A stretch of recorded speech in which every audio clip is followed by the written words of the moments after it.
jam celik dah seminggu kita berpuasa. Hari ni nak berbuka dengan sardin. Yang paling penting adalah sardin Portima.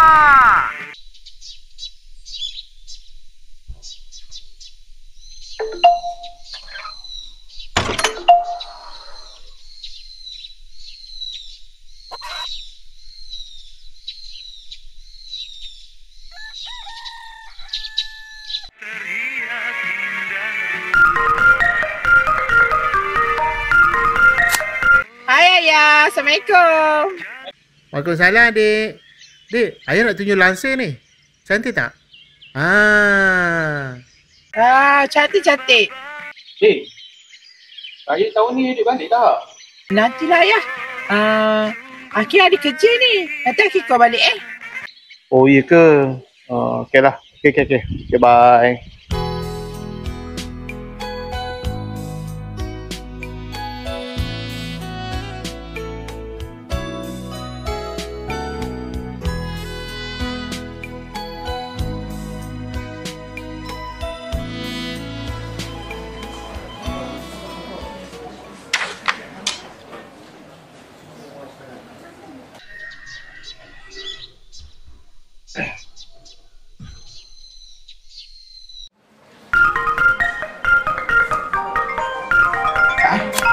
Apa Ayah? Adik tengah busy ni. Banyak kerja adik kena settlekan sebelum raya. Adik, ni. Ayah nak tanya ni. Adik jadi dah balik raya ni.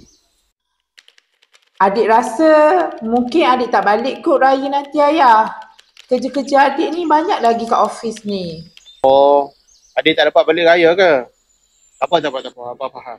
Ni. Nah, apa hal tu? Baru je cakap dengan ayah aku.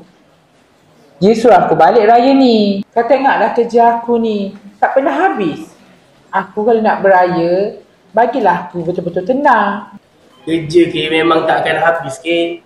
Lagipun ayah kau seorang juga kampung. Kau pun anak tunggal. Baliklah Kim. Kerja memang tak akan habis. Tapi raya kan setahun sekali je.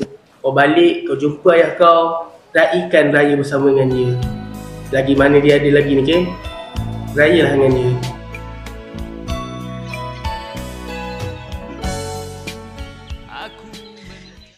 Assalamualaikum. Waalaikumsalam. Apa dia ni? Apa muka masa apa benar tu? Esok kan raya, anak kamu tak balik ke?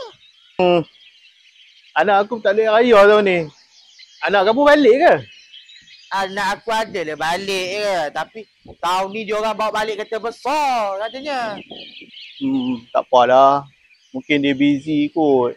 Kat Kuala Lumpur tu banyak kerja. Tak apalah, biar aku nak balik dulu. Anak aku pun dah on the way katanya. Besok je lah kita jumpa ya. Selamat Hari Raya, Mat. Assalamualaikum.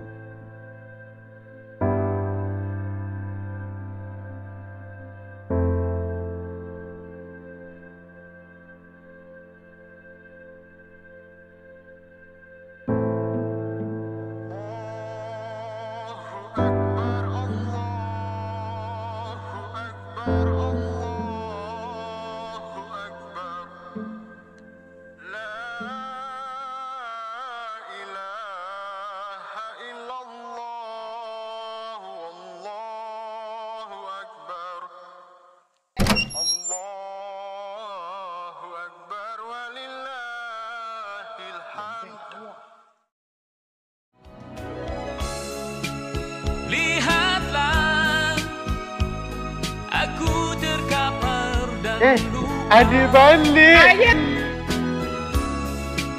dengarkanlah jeritan dari dalam jiwa. Aku